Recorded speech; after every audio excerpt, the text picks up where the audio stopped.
Success is the steady progress toward your own personal goals. Goals designed by you with a plan implemented by you. Your goals, your philosophy, your plan. So if success is the steady progress toward your own personal goals, what then is failure? Is failure working on a project that ended with poor results? No, of course not. Is failure launching a new product that failed miserably in the marketplace? No, of course not. Is failure doing the best you possibly can with your kids and having them disappoint you in a very personal way?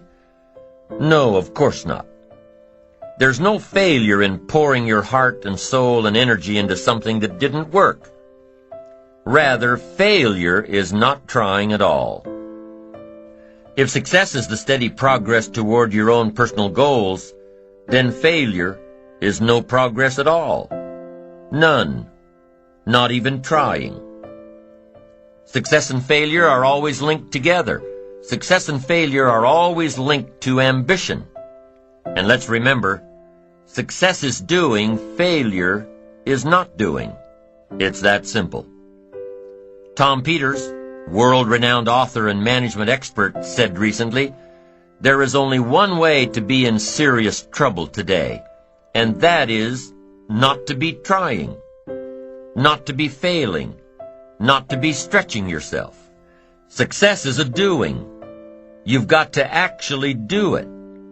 Activity is high priority in the life process to try and get maximum benefit out of what we have available.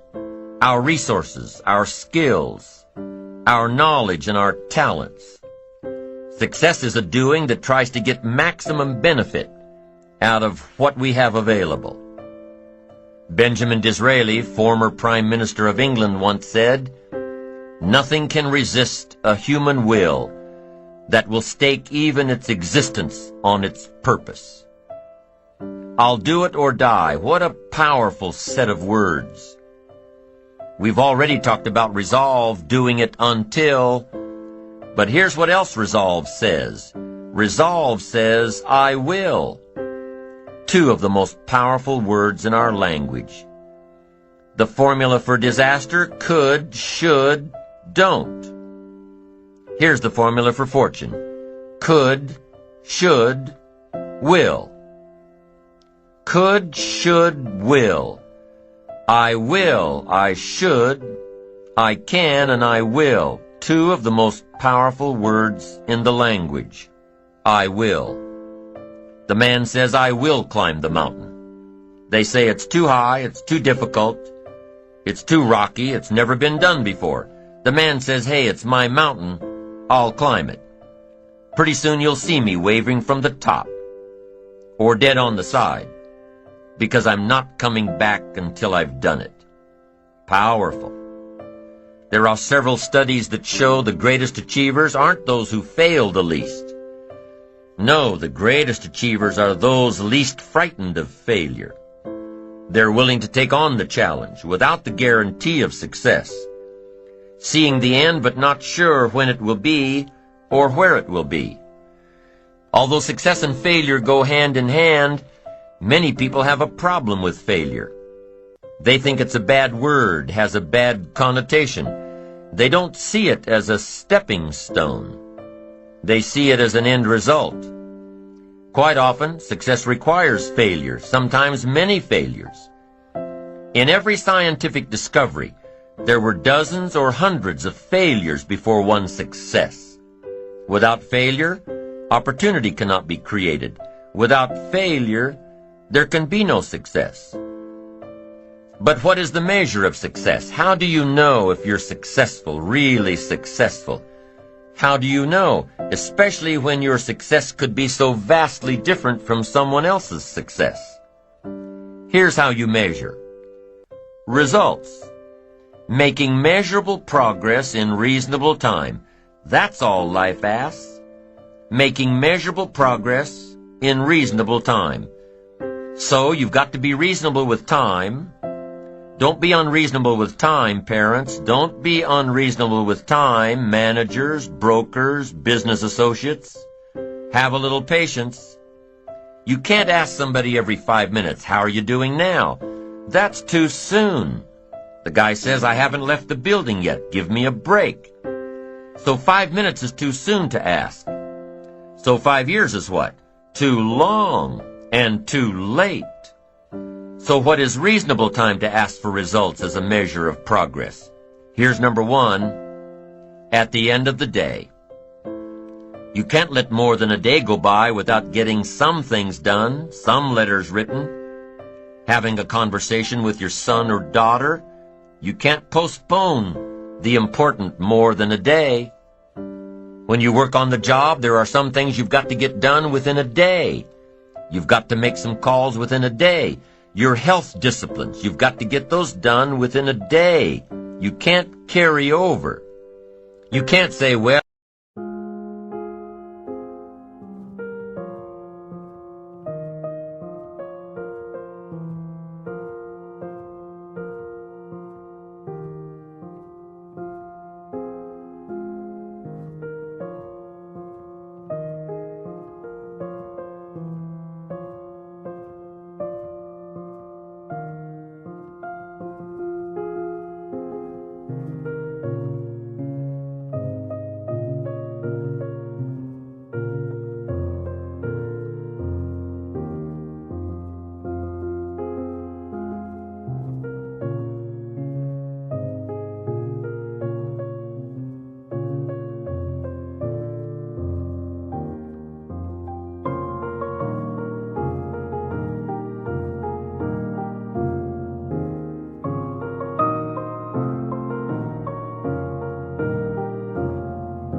Well, I'll eat 9 apples 10 days from now. No, it's an apple a day. A day. Some things you've got to get done within a day. So at 5 minutes to midnight and you haven't gotten your apple in yet, munch away and get it done. A day. Here's what's next. A week.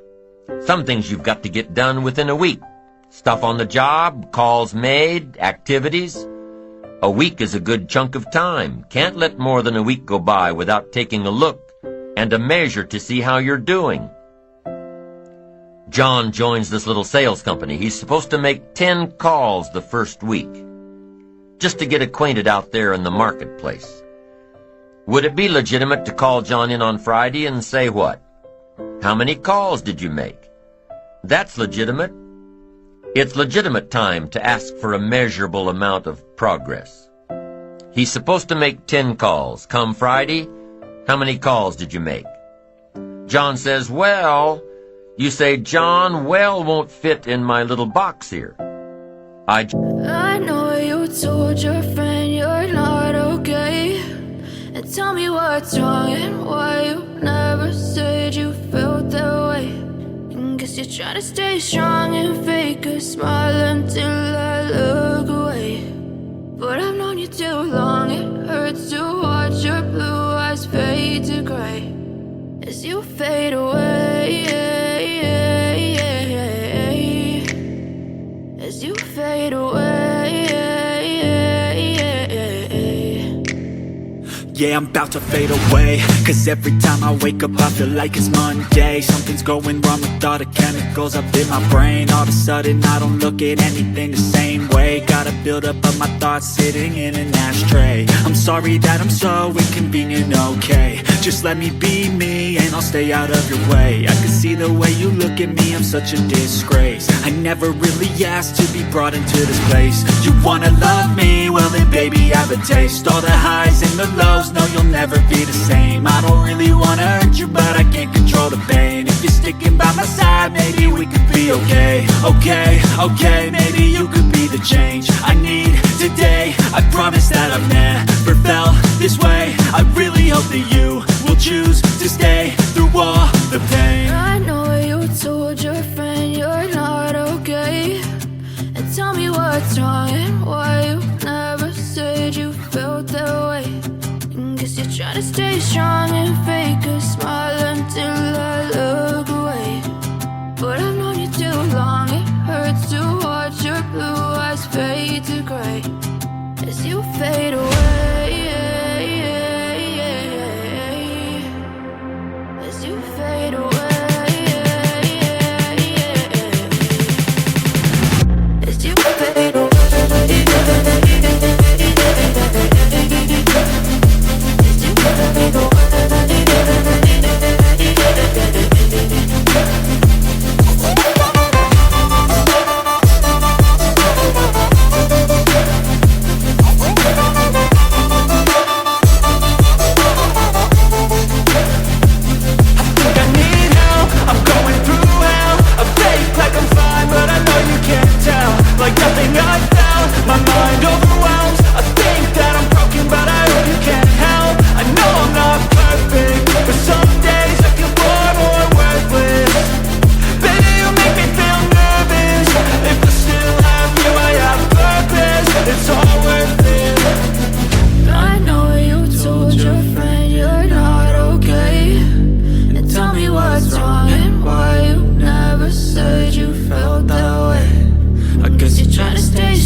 tell me what's wrong and why you never said you felt that way. And guess you're trying to stay strong and fake a smile until I look away.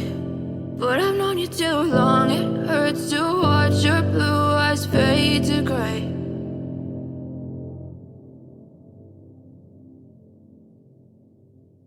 Just need a number. Now John starts with a story. You say, John, the reason I made this little box so small is so a story won't fit. I don't need a story.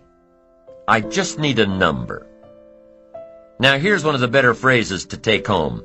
The numbers tell us the whole story. On you personally, the numbers tell us the whole story. Success is a numbers game. There are 3 important questions to ask yourself in this area. Here's number 1. How much money have you saved and invested during your career? Second question. In the last 90 days, how many books have you read? To invest in the miracle of your mind, give you ideas to ponder, fashion your future with meticulous care. How many books have you read in the last 90 days? Third question, in the last 6 months, how many classes have you taken to improve your skills or to develop new skills for your future and your family? How many classes in the last 6 months?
I'm telling you, numbers tell us everything.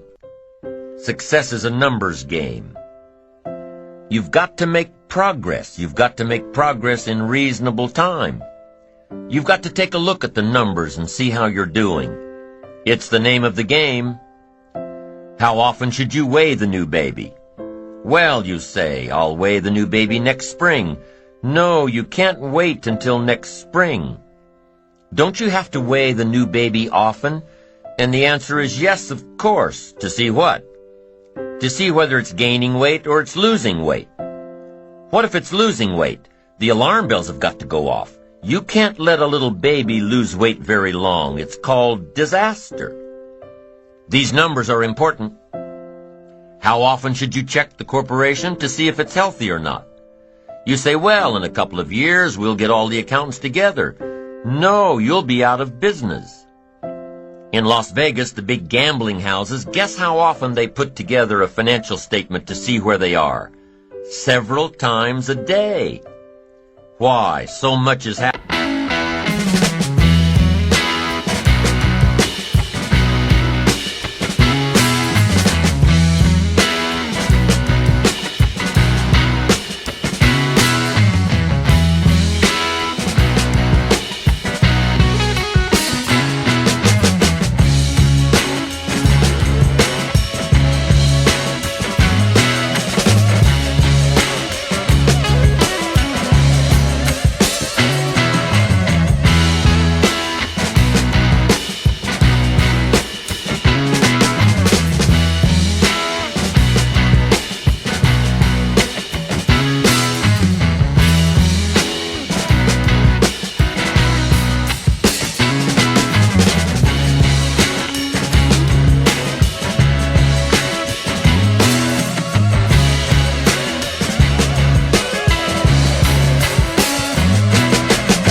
If you don't learn when to shut down some of those tables, you'll be out of business by midnight.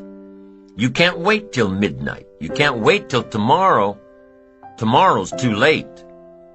You've got to know the numbers. What is your cholesterol count? You don't know and you don't care? You've just got your fingers crossed for the future? We'd better come and get your family and take them to safety. Come on. Be responsible for the set of your own sail. Leave it to no one else but yourself. And learn to refine these numbers for yourself. How many pounds overweight should you be at age 50?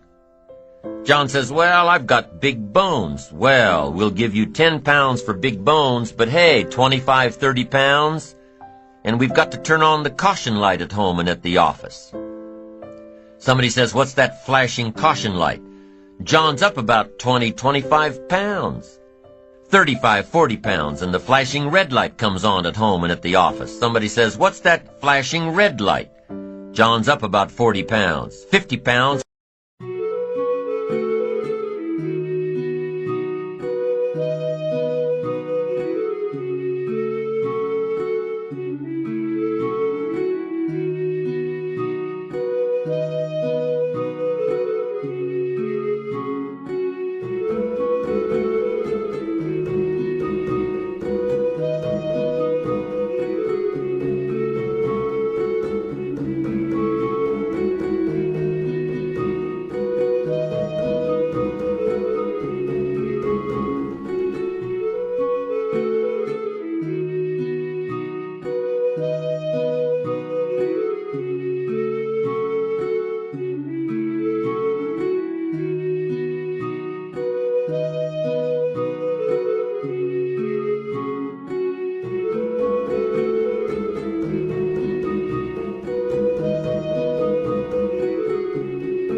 And the siren goes off.